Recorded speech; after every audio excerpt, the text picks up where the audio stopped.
A questão pede que se analise esse texto em que se aborda o trabalho dos cortadores de cana-de-açúcar no Brasil. Eu vou ler aqui um pedaço importante do texto. Trabalham, no mínimo, 12 horas por dia, numa jornada que tem pelo menos 6 horas de exposição ao sol. São encontrados, o fim do dia, nos postos de saúde tomando soro na veia. A partir da análise do texto e considerando outros conhecimentos sobre o assunto, o item 1 pede que se explique, enfatizando o papel dos componentes do soro na homeostase, o porquê desses trabalhadores necessitarem de com frequência tomar soro na veia. A exposição ao sol faz com que o corpo lance mão de mecanismos para eliminar o calor e resfriar o corpo. Quando executando atividade física, uma pessoa produz calor, o que aumenta o efeito térmico do ambiente sobre o corpo e favorece a desidratação por aumento da transpiração. Então, o que acontece? Com a exposição do sol, esses trabalhadores transpiram. No suor, a água e cloreto de sódio. Durante a transpiração, no suor é eliminado água e cloreto de sódio. O soro na veia tem qual função? De repor essa água e cloreto de sódio. Então, explique, enfatizando o papel dos componentes do soro na homeostase, o porquê que eles devem tomar soro na veia. O soro tem como componentes a água e sais minerais, como o cloreto de sódio, que repõe o que foi perdido pelo suor, mantendo a homeostase, ou seja, o equilíbrio hídrico e salino do corpo. O item 2 pede que identifique um órgão envolvido no distúrbio que costuma acometer esses trabalhadores e que implica o tipo de atendimento médico mencionado. Justifique sua resposta. Vou ler aqui um trecho da questão. São encontrados o fim do dia nos postos de saúde tomando soro na veia. Então, o atendimento médico mencionado é aqui o soro na veia. Os rins são órgãos com células especializadas que formam estruturas que controlam a concentração de sais minerais do nosso corpo pela maior ou menor retenção de água. Sem água e sais minerais, os rins perdem a capacidade de funcionar corretamente e aumentam a retenção de água, diminuindo a produção de urina.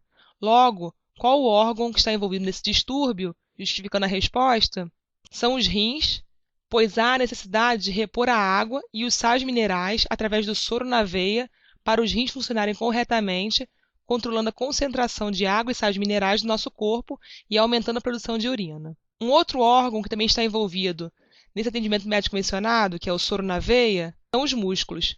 Os músculos eles dependem da atividade elétrica realizada pelo bombeamento de sódio e potássio pela bomba sódio e potássio para o seu funcionamento. Então, para funcionarem corretamente, os músculos dependem dessa atividade elétrica.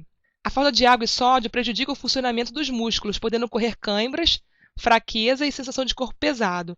Então, qual o órgão envolvido no distúrbio e justificando a resposta? Seriam os músculos, pois há necessidade de repor a água e os sais minerais através do soro na veia para os músculos funcionarem corretamente, sem câimbras e fraqueza, por exemplo. O item 3 pede que se identifique 2 tipos de células diretamente envolvidos na resposta do organismo humano à intensa exposição do sol. Justifique sua resposta. O melanócito é uma célula presente na camada basal da epiderme que aumenta a produção de melanina diante da intensa exposição à radiação.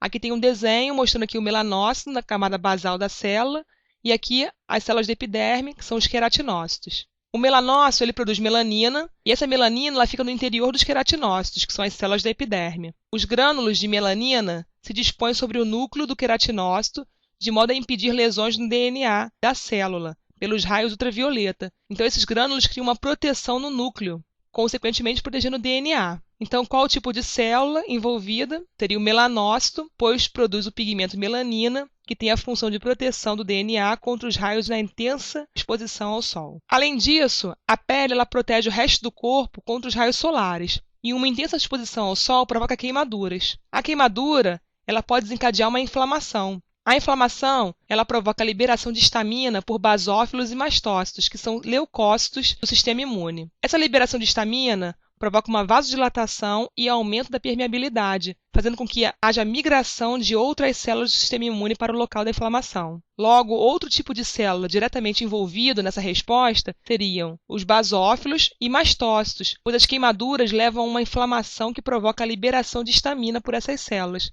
E a histamina provoca vasodilatação e aumento da permeabilidade, facilitando a migração de outras células do sistema imune para o local de inflamação. Questão encerrada.